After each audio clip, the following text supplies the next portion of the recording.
Hello all, welcome back to another video.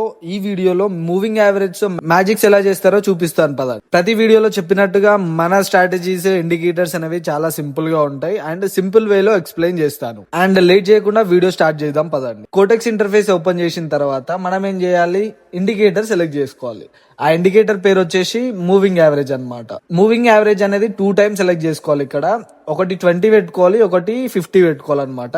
First అయితే moving average select చేసుకుందాం పదండి. ఇక్కడ ఏముంది, పీరియడ్ ఉంది కదా, అక్కడ 20 పెట్టండి. ఫస్ట్ ది 20 అండ్ ఎస్ఎంఏ దగ్గర ఈఎంఐ సెలెక్ట్ చేసుకోండి. ఈఎంఐ అండ్ లైన్ అనేది మీకు నచ్చినట్టుగా అడ్జస్ట్ చేసుకోండి. ఒక లైన్ అయితే 20 అయితే 20, ఒక లైన్ అయితే రెడ్ లో పెట్టేసుకుంటున్నా ఐడెంటిఫికేషన్ కోసం. రెండు ఒకటే కలర్ లో ఉంటే మనకు అర్థం కాదు కదా, సో అందుకే నేను ఒకటి రెడ్ లో పెట్టేస్తున్నా. అండ్ ఇంకోటి సేమ్ అట్లానే సెలెక్ట్ చేయండి. మూవింగ్ యావరేజ్, ఎస్ఎంఏ తీసేసి ఈఎంఐ అండ్ ఈసారి పీరియడ్ 50 లో పెట్టేసుకోండి. 50 డన్.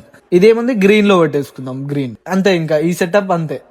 రెండు సెలెక్ట్ చేస్తున్నాం కదా, ఇట్లా రెండు లైన్స్ యాడ్ అవుతాయి అనమాట. సో ఇక్కడైతే మనం ఎమ్మటే అంటే స్లోగా చూసుకున్నాము. మనం ఇక్కడ టైంకి ఎంట్రీ తీసుకోలేకపోయినాం, పర్లేదు. ఒకవేళ ఇది లాస్ లో క్లోజ్ అయినా కానీ మళ్ళీ మనం చేద్దాం. 44 సెకండ్స్ అయితే ఉంది. మనం ఇక్కడ మల్టిపుల్ ట్రేడ్ తీసుకున్నాం, అంటే 600 తో ట్రేడ్ తీసుకున్నాం. మనకి రిటర్న్స్ వస్తే ఎన్ని వస్తాయి, ఇక్కడ పైన చూపిస్తుంది కదా, 930 రూపీస్ వస్తాయి. సో ఇప్పుడు నేనేమంటున్నా అంటే, ఇలాంటి ట్రేడింగ్ అసలు చేయకండి. అంటే ఒకటే ట్రేడ్లో ఒక లాట్ తీసుకోవడానికి ట్రై చేయండి. ఎక్కువ తీసుకుంటే మనకేముంది, అది ప్రాఫిట్లో క్లోజ్ అయితే ఓకే, లాస్లో క్లోజ్ అయితే సో ఈ 600 అనేవి పోతాయి కదా. సో మనకు స్టార్టింగ్లోనే 600 అనేది పెద్ద మ్యాటర్ కదా. సో అందుకే చూసి తీసుకోండి. ఇంకో ఇట్లనే టైం మిస్ ఫైర్ అవుతుంటుంది. మిస్ ఫైర్ కాకుండా అసలు చూసుకోండి. 4 సెకండ్స్ అవుతుంది. యా కొంచెం అటు ఇటు ఉంది, పర్లేదు. యా చూసారు కదా, ఇప్పుడు ఈ ట్రేడ్ అనేది సక్సెస్ అయిపోయింది. కాకపోతే ఏంది, ఇది లాస్లో పోయేది. కాకపోతే మనం ఏం చేసినాం, ఇక్కడ కరెక్ట్ టైంకి ఎంట్రీ తీసుకోలేదు కదా. సో ఇలాంటి తప్పులు మీరు చేయకండి. అండ్ ఈ ఇండికేటర్ని మోస్ట్లీ అదేంది మెయిన్ మార్కెట్స్లో మాత్రమే ట్రై చేయండి. మెయిన్ మార్కెట్స్ అంటే ఏంటివి, ఓటీసీ అనేవి ఉండవు అనమాట. ఇప్పుడు పేరు పక్కన ఓటీసీ అని ఉంటుంది, ఓటీసీ అనేది ఉండదు. సో మెయిన్ మార్కెట్స్లోనే ట్రై చేయండి. అక్కడ ఏంటంటే మనకు మూమెంటం స్లోగా ఉంటుంది, సో మనకి ఐడెంటిఫై చేయడానికి బాగుంటుంది. ఇక్కడ ఏముంది, ఇక్కడ కూడా డౌన్ ట్రెండ్ ఉంది. సో మనం ఏం చేస్తాం అనమాట, డౌన్ సైడ్ ట్రేడ్లు తీసుకుంటాం అనమాట. ఇక్కడ ఏముంది, క్లోజ్ అయింది. Down side.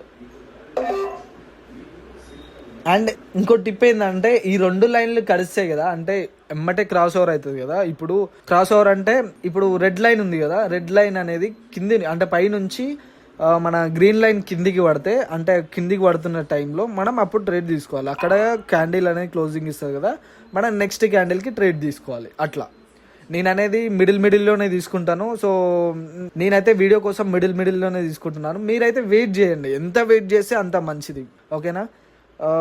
వెయిట్ చేస్తే మనకి క్యాండిల్ అనాలిసిస్కి టైం దొరుకుతుంది. అంతా మన పేషెన్స్ పైనే ఉంటుంది ఏదైనా, ఇంకా ట్రేడ్ తీసుకునేదైనా. ఇక చూసారు కదా, సక్సెస్ఫుల్లీ సెకండ్ ట్రేడ్ కూడా ప్రాఫిట్లో క్లోజ్ అయింది. సో ఇంకో ట్రేడ్ కూడా తీసి చూపిస్తాను మీకు. ఇక్కడ ఏముంది, మొత్తం సడన్గా డౌన్లోకి షిఫ్ట్ అయిపోయింది. అండ్ వేరే పేరు చూద్దాం. ఇక్కడ ఒకటి చూస్తున్నారు కదా, ఇక్కడ ఛాన్స్ దొరుకుతుంది. చూడండి, ఇప్పుడే క్రాస్ ఓవర్ అయింది, అంటే కింది నుంచి పైకి వచ్చింది. మార్కెట్ అనేది స్లోగా పై సైడ్ మూవ్ అవుతుంది. ఇక్కడ ఏముంది, క్యాండిల్ అనేది ఇప్పుడు క్యాండిల్ దగ్గర ఎగ్జాక్ట్గా రెడ్ లైన్ అనేది క్యాండిల్ దగ్గర ఉంది కదా. ఇప్పుడు నన్ను అడిగితే ఇక్కడ యాక్యురేట్గా దొరుకుతుంది మనకి సిగ్నల్. సో ఇట్లా వచ్చినప్పుడు వెయిట్ చేసి ట్రేడ్ తీసుకోండి, ఓకేనా. మనకి క్యాండిల్ ఇప్పుడు రెడ్ కింద క్లోజ్ అయింది అనుకో, మనం డౌన్ సైడ్ ట్రేడ్ తీసుకుందాం. రెడ్ పైన క్లోజ్ అయింది అనుకో, మనం అప్ సైడ్ ట్రేడ్ తీసుకుందాం. Wait 6 7 5 4 3 2 1 done. మనం పై సైడ్ ట్రేడ్ తీసుకున్నాం సక్సెస్ఫుల్. కొంచెం ఎర్లీగా తీసుకున్నాం, పర్లేదు. చూద్దాం. ఫస్ట్ అయితే మనకి మొత్తం కింది సైడ్ వెళ్ళిపోయింది, పర్లేదు. మన ఇండికేటర్ అయితే పై సైడ్ చూపిస్తుంది కాబట్టి మనం పై సైడ్ తీసుకున్నాం. చూసారు కదా, షిఫ్ట్ అవుతుంటుంది, అంతే సెకండ్స్లో షిఫ్ట్ అవుతుంటుంది. మనం ఏం చేయాలి, చూసి తీసుకోవాలి. ఇలాంటి వాటిలలోనే చాలా మంది మిస్టేక్ చేస్తుంటారు. దీనివల్ల మన అకౌంట్లో మనీ మొత్తం బొక్క అయిపోతాయి. సో చూసి తీసుకోండి. ఇప్పుడు నేను చూసినారు కదా, ఇప్పుడు నేను కింద పైకి అవుతుంది అని చెప్పి ట్రేడ్ తీసుకున్నా, అది సడన్గా కిందికి వచ్చింది. ఇలాంటి టైంలో మనం అసలు ప్యానిక్ కావద్దు. ప్యానిక్ అయితే మన మైండ్ సెట్ మన మాటినది కదా. సో అందుకే లాజికల్గా ఉండండి. ఏ ట్రేడ్ తీసుకున్నా కానీ ప్యానిక్ అవ్వకండి. ఇంకా రిజల్ట్ గురించి అంటారా, ఒకసారి ట్రేడ్ ప్లేస్ చేసిన తర్వాత రిజల్ట్ అనేది మన చేతిలో ఉండదు. సో ఇదే లాస్ట్ ట్రేడ్ అనమాట చూపించడంలో. సో చూసి చేసుకోండి. అండ్ ఈ వీడియో అయితే చాలా షార్ట్గా ఉంటుంది. అయిపోయింది, ప్రాఫిట్లో ఫినిష్ అయిపోయింది. సో ఇట్లనే చూసి చేసుకోండి. మన ఇండికేటర్ అనేది ప్రతి ఒక్కటి 100% ఉండదు కదా, ఏదైనా అంతా మన మైండ్ సెట్ పైన ఉంటుంది. మనం కరెక్ట్గా చేసుకుంటే దేంట్లోనైనా ప్రాఫిట్ తీసుకోవచ్చు. అదే మనం అటు ఇటు చేసినాం అనుకోండి, అసలు ప్రాఫిట్స్ అసలు రావు. ఓకేనా? సో ఇలాంటి వీడియోస్ ఇంకా రావాలనుకుంటే సబ్స్క్రైబ్ బటన్ కొట్టి బెల్ ఐకాన్ ప్రెస్ చేసి పెట్టుకోండి. ఈసారి నేను నెక్స్ట్ వీడియో చేసినప్పుడు డైరెక్ట్గా మీ ఫోన్కి నోటిఫికేషన్ వస్తుంది. సో మిస్ అవ్వకుండా ఉంటారు. సో డైలీ ప్రాక్టీస్ చేయండి. కన్సిస్టెన్సీ ఉంటేనే కదా మనకి మార్కెట్ అనేది అర్థమవుతుంది. సో మన డిస్క్రిప్షన్లో అయితే మన టెలిగ్రామ్ లింక్ ఇచ్చామన్నమాట. అక్కడ అప్డేట్స్ ఇస్తుంటాను. అండ్ ఇన్స్టాగ్రామ్ లింక్ కూడా ఇచ్చాను, అక్కడికి వెళ్ళి ఫాలో చేసేయండి.